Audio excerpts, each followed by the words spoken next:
बिस्मिल्लाहिर्रहमानिर्रहीम, अस्सलाम वालेकुम नाज़रीन, आप देख रहे हैं दिला स्टार। मैं हूँ यासिर रशीद और मेरे साथ हैं सीनियर सहाफ़ी राना मोहम्मद अजीम साहब। नाज़रीन, आज एक अफसोसनाक खबर अफ़गानिस्तान की सरजमीन से आई। काबुल एयरपोर्ट के अतराफ़ में बम धमाके हुए। 2 बम धमाके बताए जाते हैं, एक गेट के ऊपर हुआ और एक वस्त दीवार के साथ हुआ। तो इस वक्त जो सिचुएशन है, जो इत्तलात हैं, उसके मुताबिक मुतज़ाद इत्तलात हैं। एक इत्तला ये है कि 13 अफराद की हलाकत है, एक इत्तला ये है कि 15 अफराद की हलाकत है और कुछ खबरें 40 के करीब हलाकतों की भी आ रही हैं। लेकिन अभी तक मुस्तनद इत्तलात कुछ नहीं है। इत्तलात कुछ ऐसी भी हैं कि 2 अमरीकी कमांडोज भी इस वाक़े के अंदर हलाक हो चुके हैं, जबकि पेंटागन अभी तक ये बताता है कि 3 अमरीकी कमांडोज उनके ज़ख्मी हैं। आज के वाक़े से 10 से 12 घंटे कबल अमेरिका और बरतानवी हुकूमत ने अपने शहरियों के लिए एक इंतबाह जारी किया था कि काबुल के एयरपोर्ट पर अगर आप जाने का इरादा रखते हैं तो अपना इरादा तर्क कर लें, और अगर आप उसके अतराफ में मौजूद हैं तो किसी महफूज मकाम पर मुंतकिल हो जाएं। खदशा है कि वहां पर कोई तखरीब काराना कार्रवाई हो सकती है। वो खदशात किस हद तक सच साबित हुए और कितना नुकसान उठाना पड़ा, इसके पीछे मुहर्रिकात क्या हैं, है कौन? तालिबान जो कहते हैं उन्होंने भी मजम्मत की है। इतलात ये भी है कि 2 से 3 तालिबान इसमें जख्मी भी हुए हैं। इसके पीछे कौन कौन से अनासिर हैं और ये वजह क्या बनी? राना साहब की तरफ बढ़ते हैं। राना साहब, एक तरफ पुरअमन इंतकाल इक़्तिदार की तैयारी, दूसरी तरफ पंजशेर का जो मामला था वो भी खुश असलूबी से हल होता दिखाई दे रहा था। एक ऐसे वक्त में कि जब इनखला की मुद्दत मुकम्मल होने वाली है, तो फिर इतना बड़ा सानेहा, इसके पीछे आपको कौन से अनासर लगता है? बिस्मिल्लाहिर्रहमानिर्रहीम, अस्सलातु वस्सलामु अलैका या सय्यदी या रसूल अल्लाह, अस्सलातु वस्सलामु अलैका या सय्यदी या हबीब अल्लाह। या सर, सुबह से एक चीज़ चल रही थी कि अफ़गानिस्तान का एक सबसे बड़ा मसला जो अब बना हुआ था वो हल होता नज़र आ रहा है। वो था पंजशेर में जो एक लड़ाई चल रही थी, जिस पे बहुत से ममालिक की तवक्कुआत थी, जिस पे बहुत से ऐसे ममालिक जो अफ़गानिस्तान के अंदर अमन नहीं चाहते थे, उनकी मज़ीद इन्वेस्टमेंट थी, और जो बड़े पुरुम्मीद थे कि एक ऐसी खून रेजी शुरू होगी कि जिसके बाद अफ़गानिस्तान के अंदर जो तालिबान है, जो स्टूडेंट्स हैं, इनकी बदनामी होगी और पुरअमन अफ़गानिस्तान का ख्वाब जो है चिकना चूर हो जाएगा। या सर, जहन में रखिएगा, पंजशेर का मामला गुज़श्ता डे जो एक दिन पहले ही हल हो चुका था। ये मैं आपको बिल्कुल मुसद्दक़ा बात कह रहा हूँ। अहमद शाह मसूद के 2 करीबी तरीन अजीज़ जो हैं वो इस वक्त पाकिस्तान में हैं, और पाकिस्तान ने इसमें बड़ा अहम रोल अदा किया, क्योंकि पाकिस्तान अफ़गानिस्तान के अंदर अमन चाहता है। एक अहमद शाह मसूद ख़ानदान का जो था, असद वली मसूद जो था, अहमद वली मसूद, ये ज़रा भारत की लाइन पे चला गया था, उनकी टोपे लग गया था, उनके कहने में आ गया था।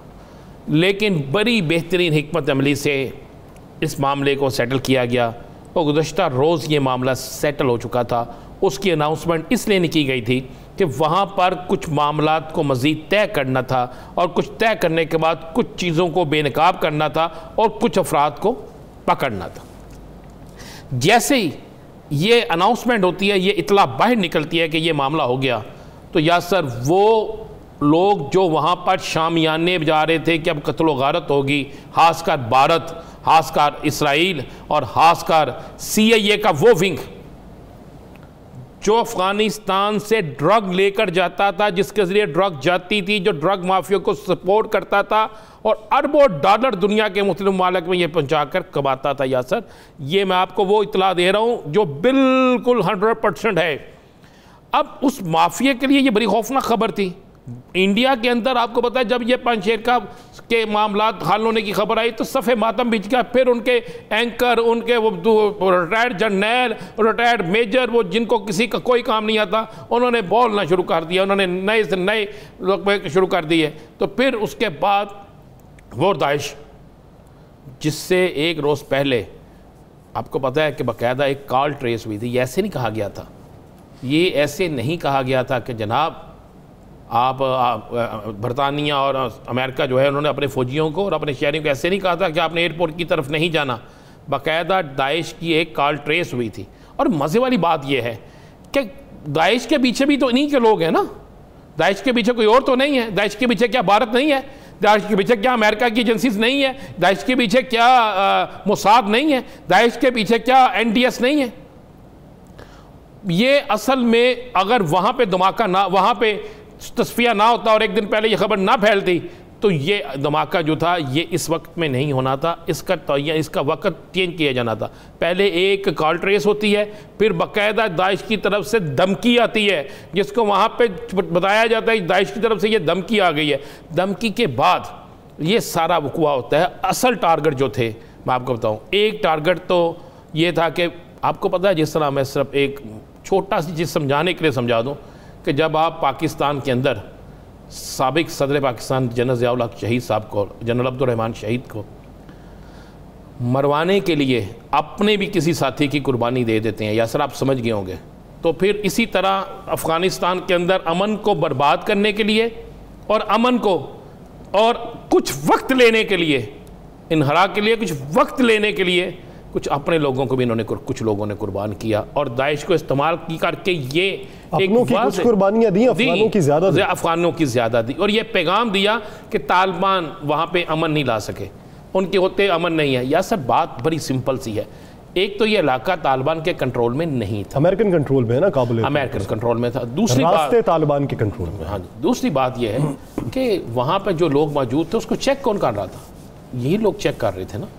जहाँ जहाँ पर अमेरिकी मौजूद थे वहाँ पर अमेरिकियों ने अपनी सिक्योरिटी खुद रखी हुई थी, या आपको मैं बता रहा हूँ। फिर उसके बाद क्या होता है, जैसे ये दो होते हैं उसमें एक अहम तालिबान रहनुमा को भी टारगेट करने की होती है, उनको इतला होती है कि वो वहाँ पे जा रहा है, लेकिन वो वहाँ पे नहीं जा रहा होता, दूसरा जा रहे होते हैं, जिसको जब टारगेट, जो सेकंड टारगेट से पहले फर्स्ट टारगेट है जिसमें ज़ख्मी हुए हैं तालिबान के कुछ लोग, उसमें कोशिश थी उनकी किसी और को, लेकिन वो कामयाब नहीं हुए।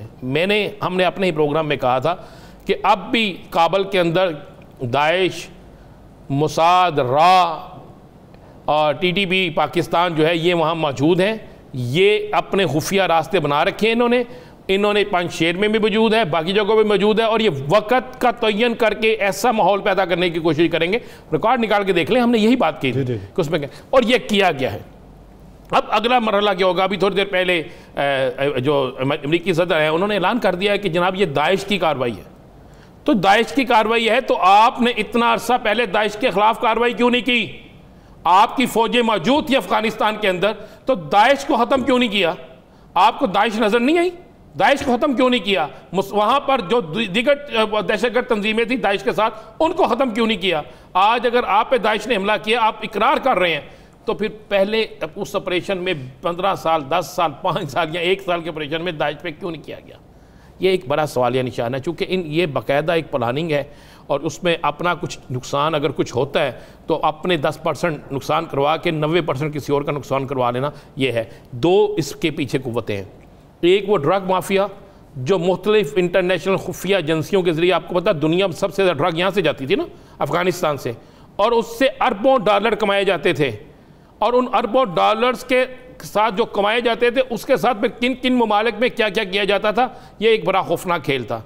एक वो माफिया कभी नहीं चाहता कि काबुल एयरपोर्ट को टारगेट करने पर इंटरनेशनल मीडिया का जो तवज्जो लेना है वो भी तो एक सबसे बड़ा उनसर था ना। यानी आप पंजशेर में करवा लेते, आप देसाले में करवा लेते, आप काबुल में करवा लेते, आप किसी और शहर में करवा लेते, उसका असर तो उतना नहीं ना बनना। मैं वही कह रहा हूँ, मैं ये काबुल शहर में धमाका होता कोई असर नहीं बनना था, ये काबुल से बाहर होता कुछ नहीं होना था, ये वहाँ पे हो जाता धमाका कंधार में, शायद हरात में कुछ नहीं होना था, ये एयरपोर्ट पे।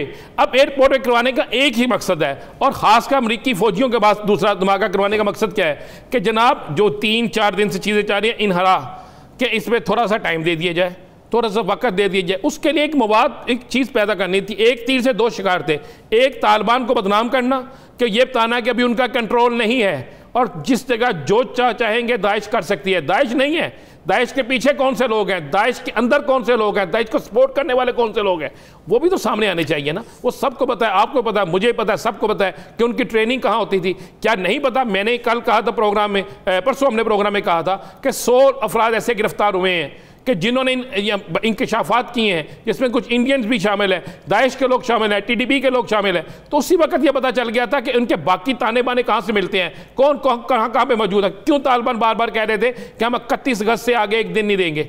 इसलिए कि उन्हें पता था कि कुछ ना कुछ होना है, और वो हो गया। और अब इसके बाद मैं आपको एक और इतला दे दूं, आज खुफिया वहाँ के अदारों ने यह भी इतला दी है, जो इंटरनेशनल मीडिया पे थोड़ी देर तक कोड हो जाएगी, चल भी जाएगी, ये इतला भी दी है कि अभी कुछ और मामलात भी होने जा रहे हैं, अभी कुछ और ऐसे खौफनाक जो है चीज़ें भी देखने में आएंगी, ताकि मुतनाज़ा बनाया जा सके। चूँकि नज़र आया कुछ कुव्वतों को कि पूरी दुनिया जो है वो तालिबान को मारने के लिए तैयार हो गई है।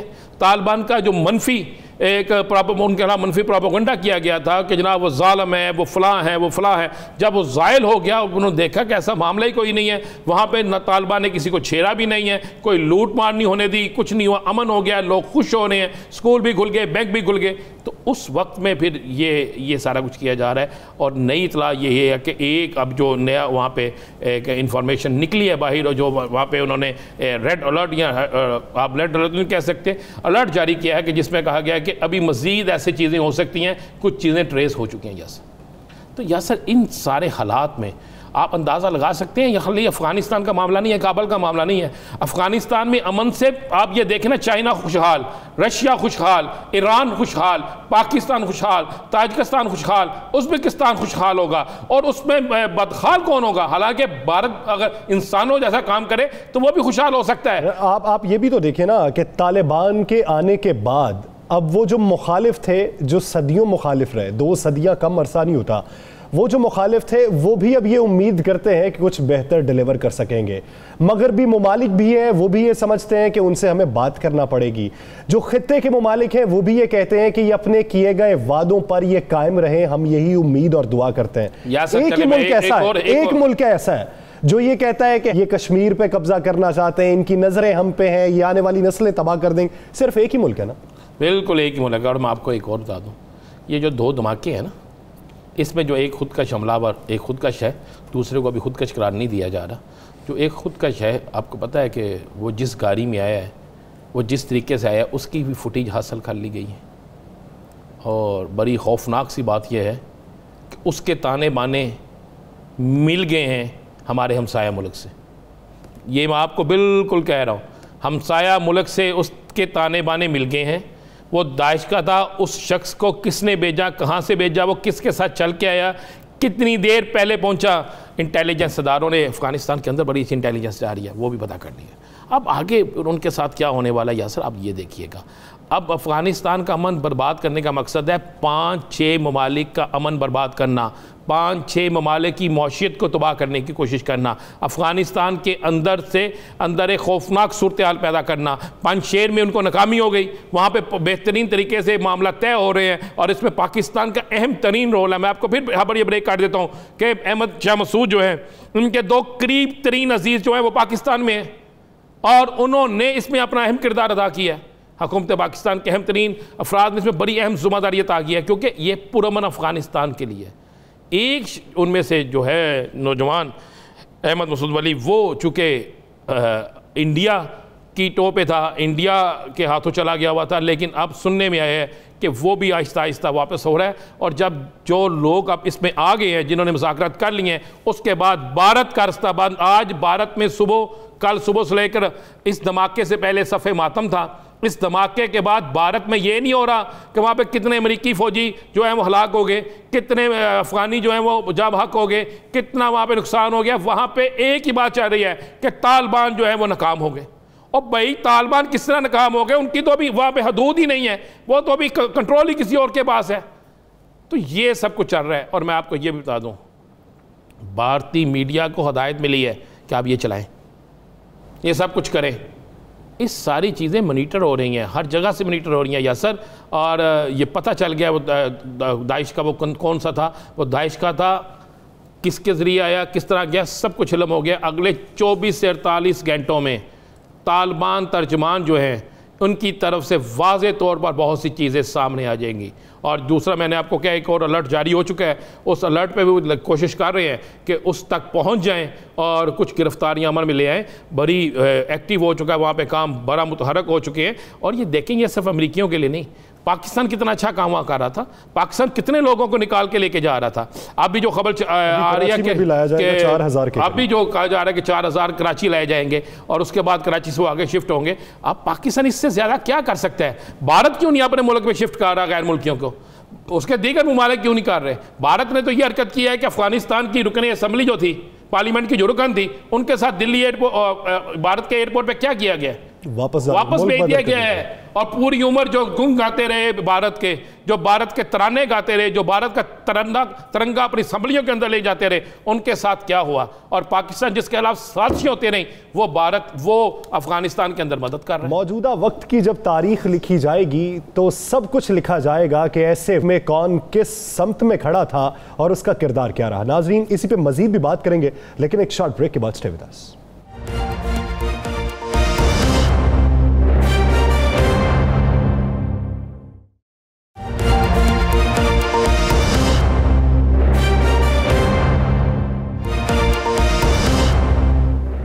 Welcome back. नाज़रीन, ब्रेक से पहले हम बात कर रहे थे अफगानिस्तान की सूरत हाल के हवाले से। तो इस वक्त सूरत हाल किस हद तक गंभीर है और इस सूरत हाल के तनाजुर में वो कौन सी कुव्वतें हैं जिन्हें फ़वाइद मिलेंगे और बेसिकली नुकसान किसका ज़्यादा होगा, और आने वाले दिनों में अगर ऐसे वाक़यात रूनमा होते हैं तो उसकी रोकथाम के लिए किस किस को कोशिशें करनी चाहिए, इसी बारे में बात करने के लिए हमें ज्वाइन दिफाई तजियाकार lieutenant general retired Khalid Naeem Lodhi साहब ने। लोधी साहब, बहुत शुक्रिया आपके वक्त का। जनरल साहब, वालेकुम अस्सलाम। इस वक्त जो बेसिकली सिचुएशन बन चुकी है काबुल एयरपोर्ट के हवाले से, आपको पहले से खदशात हो, एडवाइजरी भी आप जारी करें, शहरियों को रोकने की कोशिश भी करें, सिक्योरिटी भी आप ही के पास हो, फिर हमला हो और उसमें ज़्यादा नुकसान अफगानियों का हो, क्या समझते हैं इसके पीछे कौन से अनासिर हैं जो बरसरे पैकार हैं और उनका कला कमा किस तरीके से हो सकता है? जी देखिए, ये तो एक वाक़या है ना। मेरा ख्याल हमें पूरा पिछले 20 साल में अगर हम देखें कि कौन लोग थे जो यहाँ पर अमन नहीं चाह रहे थे और वो क्यों अमन नहीं चाह रहे थे, ये भी हमें बड़ा क्लियर है। तो मेरे भाई बात ये है कि इनका सरपंच है यूनाइटेड स्टेट्स ऑफ अमेरिका, इसके साथ बहुत करीब जुड़ा हुआ है हिंदुस्तान, और उसके बाद जो अशरफ गनी के पीछे जो रहने वाले लोग हैं जो, और फिर इसमें ISIL जो है, ये आपको पता है कि कारज़ई ने कहा था कि उसने हेलीकॉप्टर देखे हैं अमेरिकी जो कि ला ला के इनको बसा रहे थे, उन्हीं की बसाई चीज़ है। तो इन शॉर्ट ये एक फॉल्स फ्लैग ऑपरेशन था जो डराने धमकाने के लिए है, जो ऐसे बीज बोने के लिए है कि यहाँ पर कोई सिविल वॉर शुरू हो जाए या लोगों में और अफरा तफरी फैले, हालांकि पहले ही काफ़ी है, और बद इत्मीनानी जो और फैले। तो साफ ज़ाहिर है कि इसमें तो कोई बहुत ज़्यादा ज़हीन होने की ज़रूरत नहीं है, कोई बहुत ज़्यादा सितारा शनास होने की ज़रूरत नहीं है कि ये किसने करवाया होगा और क्यों करवाया होगा।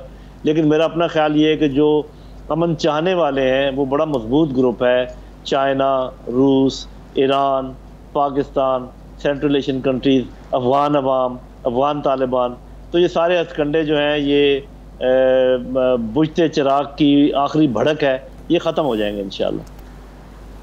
इस मौके से पहले जनरल साहब, पंजशेर का जो इलाका था वहाँ पे अमन भी शुरू हो गया, मुज़ाकरात काफ़ी हद तक कामयाब हो गए, और पाकिस्तान में दो मौजूद अफराद जो हैं अहमद शाह मसूद के करीबी अजीज़, उन्होंने भी इसमें अपना रोल अदा किया। पाकिस्तान का बड़ा अहम रोल है।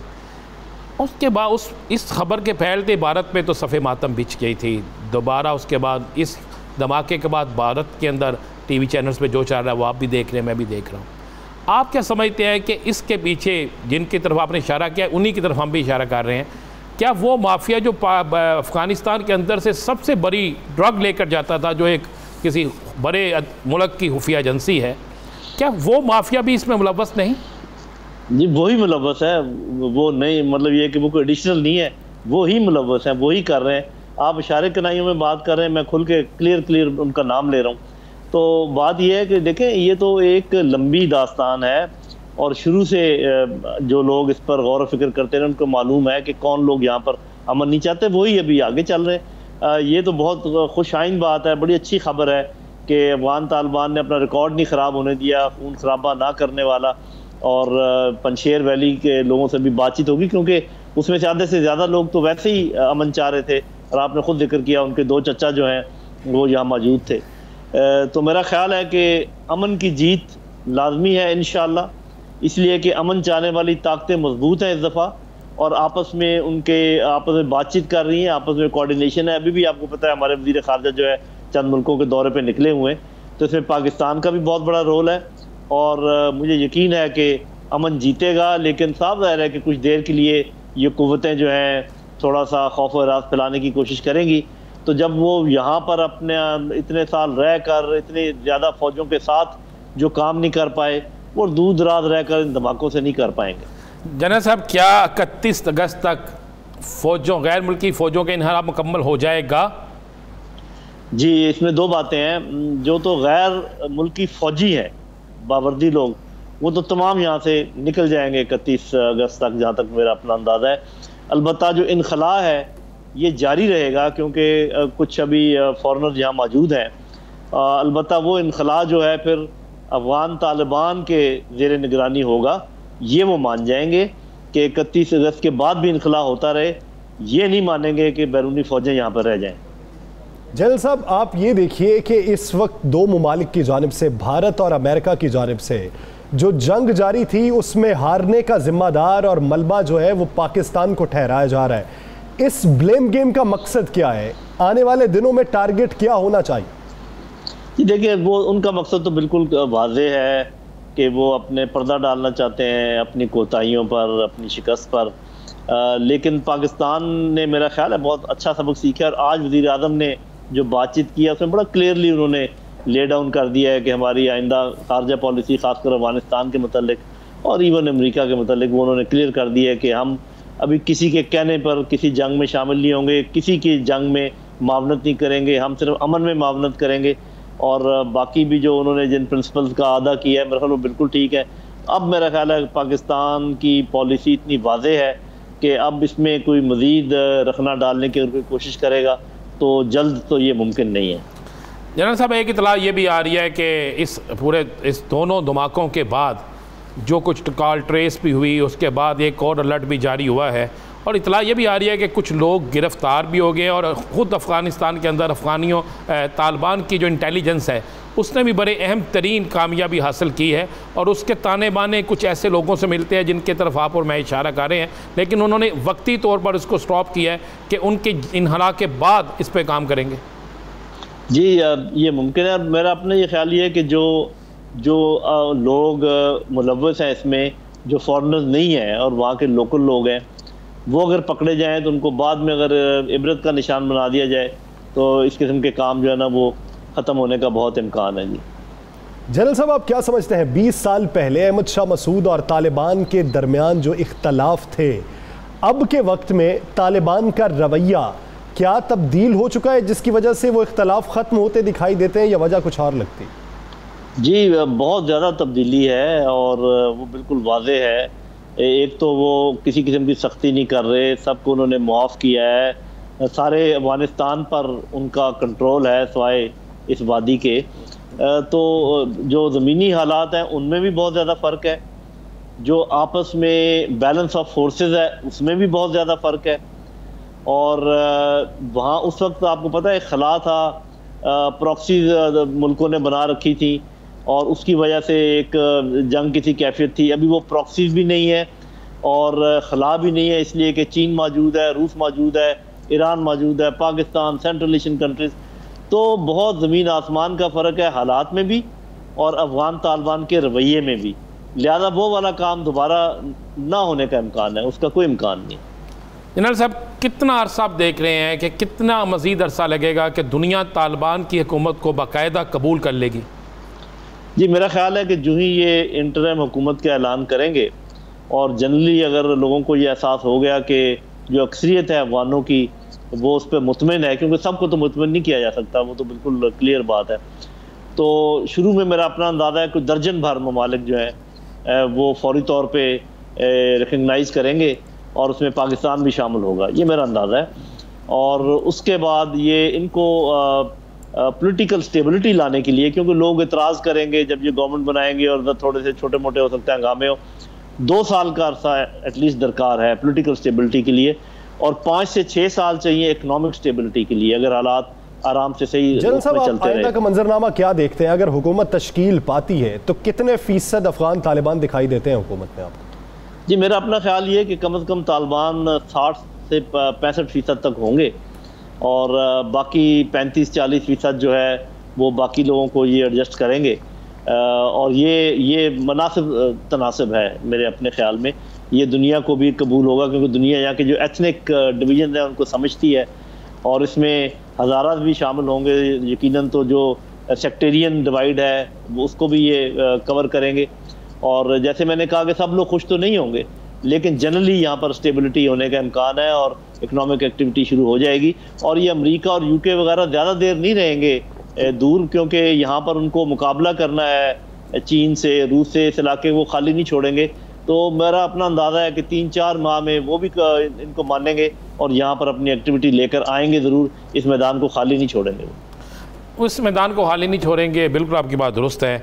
एक तो क्या समझते हैं, अशरफ गनी की वापसी होगी? क्या वो भी आम माफ़ी में वापस आ जाएंगे? कोई ऐसा मामला तय होंगे? और दूसरा, आप क्या समझते हैं जो पंजाब में जो मुज़ाकरात काफ़ी हद तक कामयाब हो गए हैं, बल्कि फ़ाइनल हो चुके हैं, उनको भी कुछ देने का वादा हुआ है?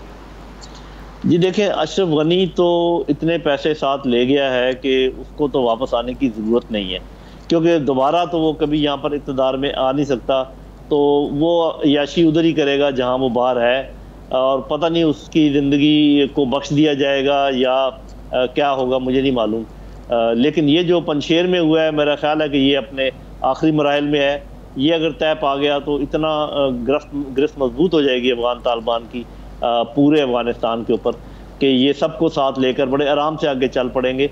और मैं उन लोगों में से हूँ, अगर आपको याद हो, कि जो कई महीने पहले से कह रहा था कि अफगानिस्तान अमन की तरफ जा रहा है, अफगानिस्तान अच्छाई की तरफ जा रहा है, ये खित्ता अच्छाई की तरफ जा रहा है। मैं उस बात पर आज भी कायम हूँ। ये थोड़ा सा जो आपको टर्मोइल नज़र आता है, ये गुजर जाएगा वक्त, थोड़ा सा सख्त वक्त है। इसके बाद ये खित्ता आप देखेंगे कि यहाँ पर भरपूर इकनॉमिक एक्टिविटी शुरू होने वाली है। और पाकिस्तान की लीडरशिप को मैं कहूँगा कि अभी से तैयारी करें, वरना लेट हो जाएंगे। जनरल साहब, एक आखिरी सवाल, आप ये समझते हैं कि 2 साल लग जाएंगे स्टेबिलिटी करने में अपनी हुकूमत की, लेकिन जो गैर मुल्की सफ़रा हैं उनसे रवाबत, उनसे सिफारती मिशन पे बात, उसके लिए क्या अफ़गानिस्तान को अपने तय किरदार अदा करना होगा, या आप ये समझते हैं कि ये जो लैंडलॉक कंट्रीज़ हैं या जो CPEC से जुड़े हुए हैं ये भी किरदार अदा करेंगे? जी, ये तो ज़रूरी है। देखें, आजकल तो सारी दुनिया आपस में जुड़ी हुई है। ये ग्लोबल विलेज है। कोई भी अकेला कोई काम भी नहीं कर सकता। इवन अमेरिका, आपको पता है कि अपने साथियों के साथ हमला करता है जहाँ भी उसने जाना हो। तो ये काम तो मिलकर ही करना पड़ेगा, और इसमें मेरे ख्याल रूस, चीन, ईरान और पाकिस्तान का किरदार बहुत कलीदी होगा। रूस, चीन और पाकिस्तान का किरदार बहुत कलीदी है आने वाले दिनों में अफगानिस्तान में अमन लाने के हवाले से। बहुत शुक्रिया लेफ्टिनेंट रिटायर्ड नईम खालिद लोधी साहब इस हवाले से अपना वक्त देने के लिए। नाज़रीन, दीगर इश्यूज़ पे बात करेंगे एक शॉर्ट ब्रेक के बाद। Stay with us.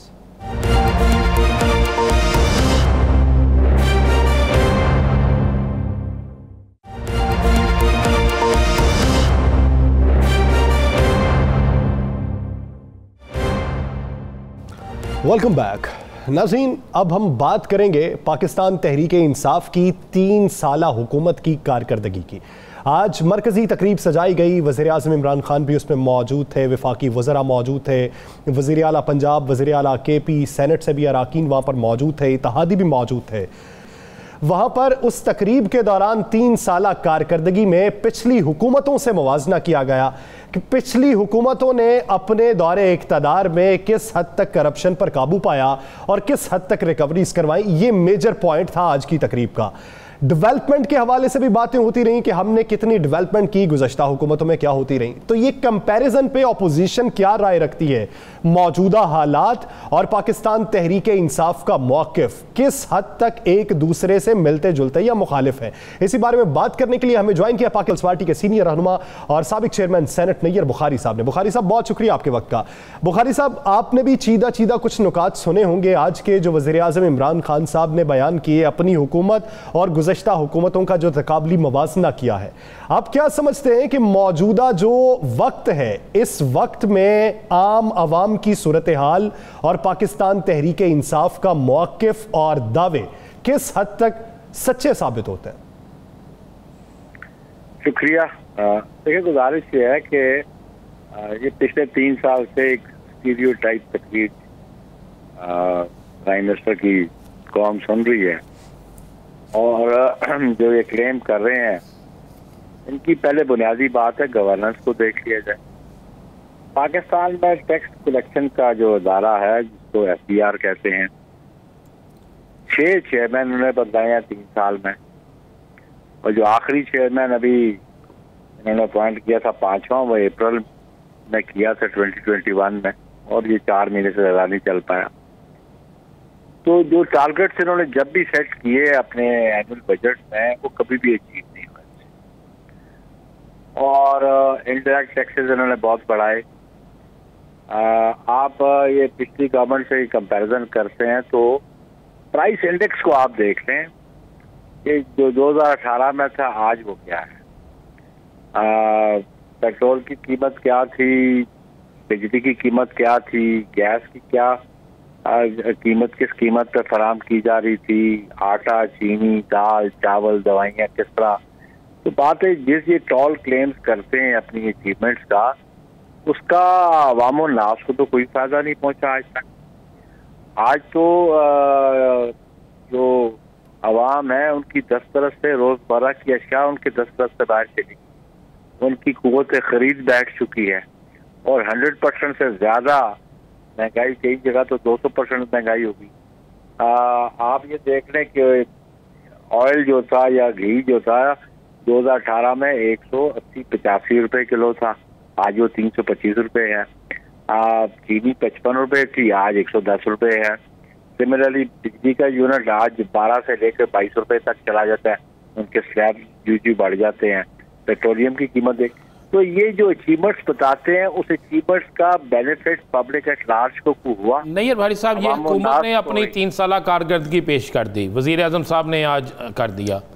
Noon league ने कहा जी हम इस पे इनकी 3 साल कारकर्दगी पे क्या क्या कुछ हुआ, क्या नुकसान हुआ, हम अलहदा एक वाइट पेपर जाया करेंगे। पाकिस्तान पीपल्स पार्टी बड़ी एक अपोजिशन जमात है और बड़ा डट के इसके मुकाबला कर रही है।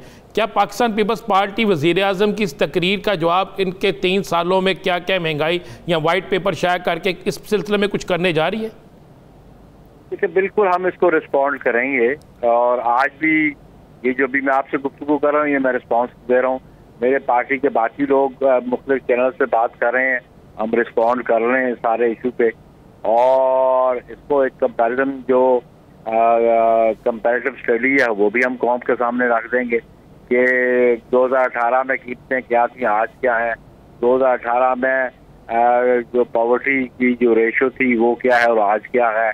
और ये जो बात करते हैं कि हमने नैब ने इतनी अचीवमेंट्स ली हैं, इतने पैसे रिकवर किए हैं, तो मेरा ख्याल है एक ही झटका इनको ब्रॉडशीट वाला लगा है। जो ये क्लेम कर रहे हैं उसी में ये फारग होकर चले गए हैं।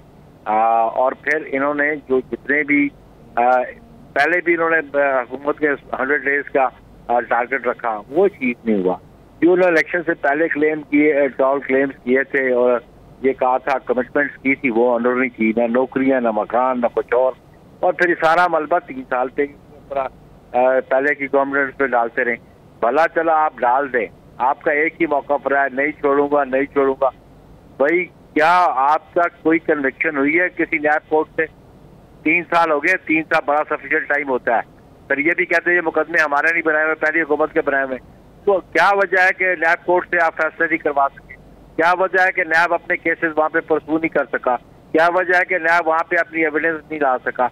और फिर इन्होंने जो बुखारी साहब वो तो कहते हैं, आज वज़ीर आज़म इमरान खान साहब ने ये कहा कि पाकिस्तान मुस्लिम लीग नून की जब हुकूमत थी तो पूरी हुकूमत के दौरान एंटी करप्शन ने 2.5 अरब के करीब पैसा जो है वो रिकवर किया, लेकिन हमारी हुकूमत के दौरान पहले 3 साल के अंदर हम 1000 अरब से जायद पैसा रिकवर कर चुके हैं। ये सारे इनके 5 फिगर्स हैं, और ये देखिए पॉलिटिशियन से कितने हुए हैं।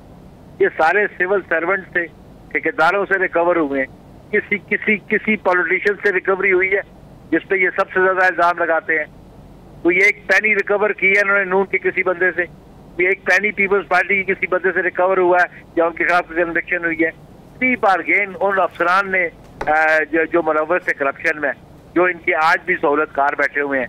बड़ी सिंपल सी मिसाल आपको देता हूँ ये जो इशू था शुगर का, उस पर FIA इन्वेस्टिगेट कर रही थी जागीर तरीन को।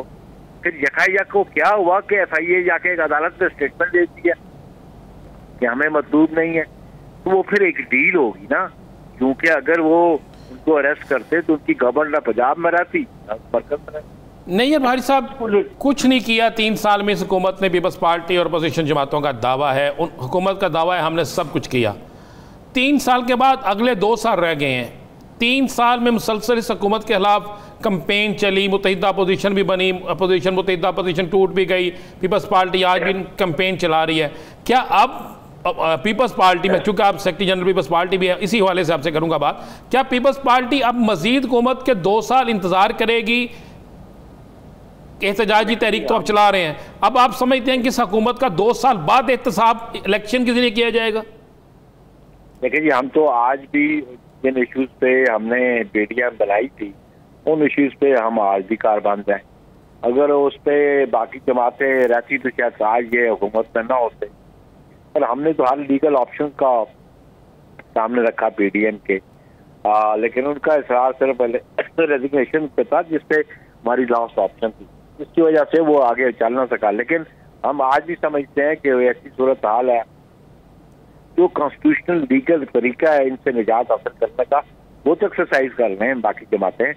हम समझते हैं कि जो जितने भी हमारे पास वोट्स नेशनल असेंबली में है, हम नो कॉन्फिडेंस के मूव में, अपोजिशन आगे आके मूव करे, हम सपोर्ट करेंगे। और क्योंकि अगर नो कॉन्फिडेंस हो भी जाता कामयाब, तो हुकूमत भी शायद पाकिस्तान पीपल्स पार्टी तो नहीं बनाएगी, लेकिन जो लार्जेस्ट पार्टी होगी अपोजिशन की, उसी का राइट बनेगा। लेकिन आप जिसकी तरफ इशारा कर रहे हैं वो कहते हैं कि हम तहरीके अदम एतमाद या इस हुकूमत को भेजने के हक में ही नहीं है, हम नहीं चाहते कि ऐसे वक्त में इन्हें सियासी शहीद बनाया जाए। तो देखे तो फिर उन्होंने 2020 में जब हमारे साथ वायदा किया था, तो वो क्यों वायदा किया था, जिसने क्यों तहरीर की थी और क्यों ये सेक्रेटरी है उसके, जिसकी मरियम नवाज साहब भी सेक्रेटरी है, मौलाना फजल रहमान साहब भी सेक्रेटरी है, और हम भी सेक्रेटरी हैं पाकिस्तान पार्टी। वो मेरी मौजूदगी में वो ड्राफ्टिंग हुई थी, मैं उस मीटिंग में था, वो ड्राफ्टिंग कमेटी में मैं था, जो इनके शायद का खान अब्बासी साहब और हसन इकबाल साहब थे। तो हम समझते हैं कि जो एग्रीमेंट आपने किया, अपोजिशन जमातों ने मुआहदा किया, उस पर अमल दरामद करें। कल आपकी हुकूमत के सूबे में ये आप जलसा करने जा रहे हैं मौलाना फजल रहमान साहब, तो पाकिस्तान पीपल्स पार्टी क्या इनको इजाज़त देगी? अगर आप इनको इजाज़त दे रहे हैं तो फिर कोरोना SOPs, कोरोना के वाले से जो तकरीबात मनसूख की गई हैं, जिस पर पाबंदी है, उसका क्या बनेगा? देखिए जी, बात है अभी जब वो हमें अप्लाई करेंगे, अप्लाई किया होगा, तो अगर वो बगैर अप्लाई करी, ये वो अगर करना चाहते हैं तो नहीं, बुखारी साहब उन्होंने अप्लाई किया और हुकूमत सिंध ने इजाजत दे दी है। मेरी बात तो सुने ना जी जी, ये उनका कॉन्स्टिट्यूशनल राइट है, लेकिन हर पार्टी की अपनी जिम्मेदारी भी है इस कोरोना की सिचुएशन।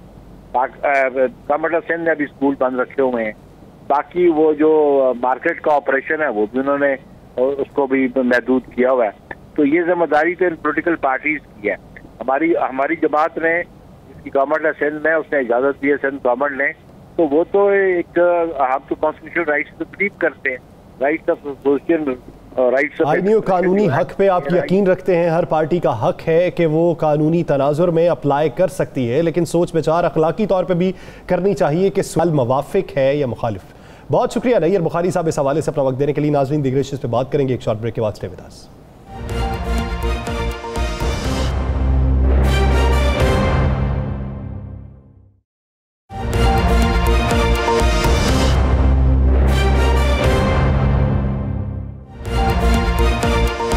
Welcome back. नाज़रीन, कुछ दिनों पहले वज़ीर-ए-आज़म पाकिस्तान इमरान खान साहब ने लाहौर का दौरा किया था। उस लाहौर के दौरे में 3 साल कारकर्दगी पर बातचीत की गई, आइंदा की हिकमत अमली पर गौर किया गया, साथ लाहौर पर भी बात की गई। तो इस बातचीत के बाद कुछ तब्दीलियां देखने में आई, ब्यूरोक्रेसी में तबादले हुए, कुछ नए तकर्रुर हुए। तो 3 साल की कारकर्दगी की बुनियाद पे अब फिर से तबादले और तकर्रियाँ, ये कब तक रुकेंगे? ये तकर्रुर क्या मज़ीद होंगे आने वाले दिनों में? मज़ीद किसके सर पर तलवार लटक रही है? किसका तबादला हो सकता है? किसे बेहतर ग्रेड मिल सकता है? राना साहब की तरफ बढ़ते हैं। राना साहब, तकर्रर और तबादला, ये तो टैग लाइन हो गई पाकिस्तान तहरीक इंसाफ की हुकूमत की। तो अब आने वाले दिनों में पंजाब में कोई बड़ी तब्दीली लगती?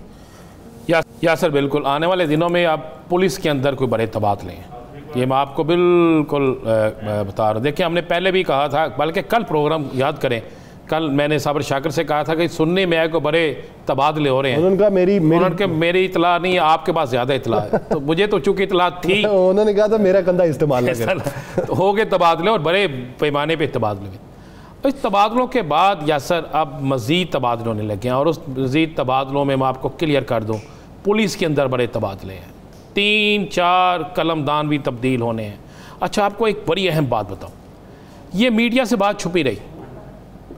वज़ीर आज़म ने कल तहरीक इंसाफ के उन कारकुनों से भी मुलाकात की गवर्नर हाउस में, जो कारकुन बड़े मुतहर्रिक थे, जिन्होंने तंजीम के लिए बेइंतहा काम किया, लेकिन उनको किसी खाते में नहीं लाया जा रहा था। वज़ीर आज़म पाकिस्तान ये फैसला कर चुके हैं कि वो हर सूरत में ऐसे तंजीमी कारकुन, तहरीक इंसाफ के ऐसे कारकुन जो उनका सरमाया थे लेकिन अब दूर होते जा रहे थे, दूर उनको किया जा रहा था ब्यूरोक्रेसी की वजह से, कुछ पार्टी अहम रहनुमाओं की वजह से। तो वज़ीर आज़म ने कल कुछ अहम मुलाकातें की हैं यासर, जो किसी मीडिया में नहीं आई। मैं तस्वीर में, हमारे सामने जो स्क्रीन पे तस्वीर चल रही हैं उन पे वह उन मुलाकातों की तस्वीर मौजूद है। साहब मेहरबान, बड़ी देर नहीं कर दी आते आप? नहीं बिल्कुल, इससे लेकिन अब 2 साल हैं वो करेंगे, और उस पर उन्होंने कुछ फ़ैसले कर लिए हैं। मेरी इत्तला के मुताबिक फ़ैसले ये हैं कि कुछ ऐसे लोग जिनकी लिस्ट बनी, बड़ी इंटेलिजेंस एजेंसियों से लिस्ट बनवाई गई कि इनके क्या किरदार हैं, फिर उनकी हिदमात देखेगी। उसके बाद 3 लोग हैं जिनको अहम तरीन ज़िम्मेदारियाँ दी जा रही हैं। मैं आपको ये बिल्कुल बड़ी बात बता रहा हूँ। एक है नवीज़ शरीफ, ये जो वज़ीर आज़म के साथ बैठे हैं, ये हैं ओवरसीज़ पाकिस्तानी। इनके मतलब था कि इन्होंने अरबों रुपया तहरीक इंसाफ के नाम पर लोगों की मदद की, तहरीक इंसाफ के लिए बेइंतहा काम किया। इनको बुलाकर वज़ीर आज़म ने नाश्ता शाबाश दी, बल्कि वहाँ मौजूद अहम तरीन अफराद को कहा कि ऐसे लोग को क्यों ज़ाया कर रहे हैं।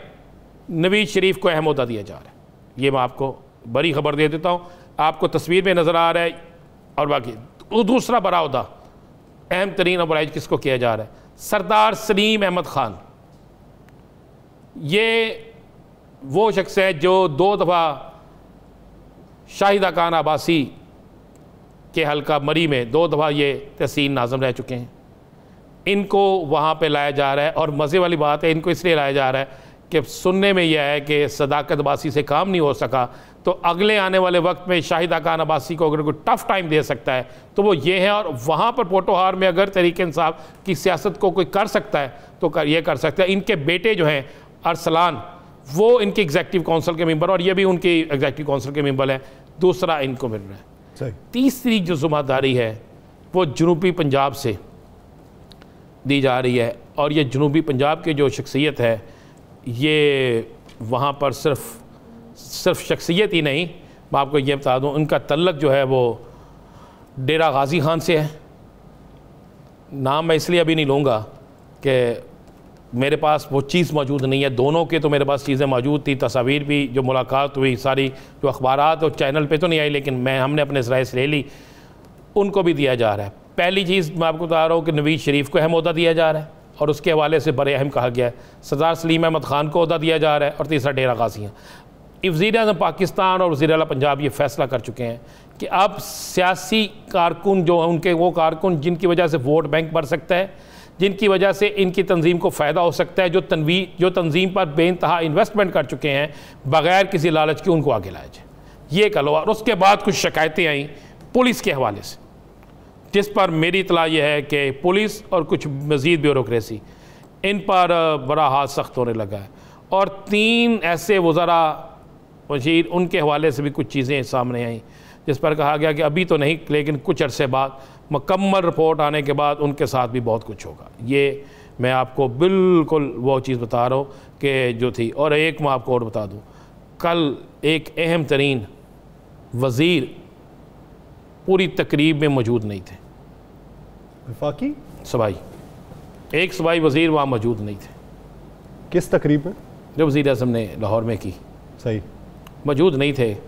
उनके हवाले से भी बड़ी चेमगोइयाँ काम कर रही हैं कि तरीन ग्रुप से कोई भी है, नहीं तरीन ग्रुप से नहीं है, तरीन ग्रुप से नहीं है, आप नाम उससे ना ही लें, तरीन ग्रुप से नहीं है, ये मैं आपको बता रहा हूँ। ठीक है राना साहब, आगे बढ़ते बात कर लेते हैं पाकिस्तान तहरीक इंसाफ के जो 9 उम्र मेंबर हैं सूबाई असम्बली, खुरम सुहेल लगारी, उन पर एक मुकदमा दर्ज हुआ है। खातून के घर के बाहर उन्होंने हवाई फायरिंग की और जब गार्ड ने जवाबी फायरिंग की तो वो वहाँ से रफू चक्कर हो गए। अब खातून ने जो मुकदमा दर्ज करवाया उसमें हिरासानी का इल्ज़ाम लगाया।